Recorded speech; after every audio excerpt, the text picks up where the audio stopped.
No parking লেখা কিন্তু সব গাড়ি এই গাড়িগুলোতে কিন্তু আমরা আইনগত ব্যবস্থা নিয়েছি ইতিপূর্বে। এখন আমাদেরকে আরও বেশি হার্ডলাইনে যেতে হবে। কতদিন আগে ব্যবস্থা নিয়েছে? এটা তো চলমান একটা প্রক্রিয়া। আমার পুলিশ অফিসাররা এসে এই গাড়িগুলোতে ভিডিও মামলা দেয়, তারপরেও গাড়িগুলো এখানে রাখছে। এরপরে তাহলে আর কি করণীয়, কি করা এখন এই গাড়িগুলো আপনার আবারও মামলা দিতে হবে। আমাদের যে আইনে যতটুকু ক্ষমতা দেওয়া আছে সেই আমরা তো দেখেছি আজকে আপনারা রেকারও এনেছেন মনে হয়। হ্যাঁ এনেছি, এবং আমার ট্রাফিক পুলিশ সদস্যরা অলরেডি এই গাড়িগুলোর বিরুদ্ধে আইনগত ব্যবস্থা নেওয়ার জন্য তোরা কাজ শুরু করেছে। কারণ এখন তো ড্রাইভার নাই, মালিক নাই। আমরা তো এই একটা গাড়িতে ড্রাইভার ডেকে এনে মামলা করতে দুপুর পর্যন্ত হয়ে যাবে, উনি কখন আসবে।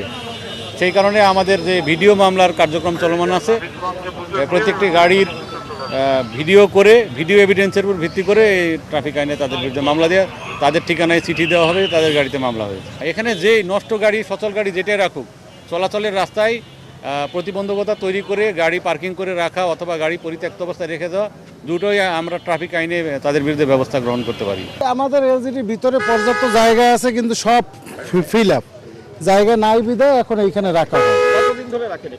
এখানে এইভাবেই চলতে আছে। যে অবৈধ স্থাপনাগুলো আছে এগুলো আমরা অপসারণ করতেছি, এবং যাদের পাচ্ছি তাদেরকে বলতেছি যে আপনারা এটা নিয়ে যান।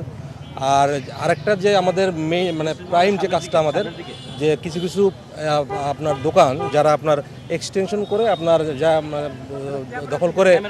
দখল করে আপনার আমাদের বিভিন্নভাবে আপনার চলাচলের প্রতিবন্ধকতা সৃষ্টি করতেছে, এদের বিরুদ্ধে আমরা ব্যবস্থা নিচ্ছি। এরকম আমরা একটি হোটেল পেয়েছি এখানে আমরা, যারা সামনে জায়গা দখল করে তাদের ব্যবসা পরিচালনা করতেছিল। তখন আমরা তাকে বললাম যে আপনি যদি ব্যবসা পরিচালনা করেন অবশ্যই আপনার যতটুকু জায়গা এর ভিতর থেকেই করতে হবে। তারপরেও আমরা তার আগের যে প্রিভিয়াস রেকর্ড পেয়েছি, ভিডিও পেয়েছি কিছু, যে সেই কাজটি সবসময় করে থাকে। এর প্রেক্ষিতে আমরা তাকে 5,000 টাকা জরিমানা করেছি, এবং আমরা সামনেও এভাবে আমাদের অভিযান পরিচালনা করব। স্থাপনাগুলো ভেঙে না নিয়ে গেলে তো ওরা আবার বসে, তো এক্ষেত্রে আমরা আপনার যেহেতু ওরা পরবর্তীতে বসতে না পারে, এর জন্য আমরা স্থাপনাগুলো নিয়ে যাচ্ছি। আর হকার যারা, তাদের বিরুদ্ধে কিন্তু আমরা ওইভাবে ব্যবস্থা নিচ্ছি না।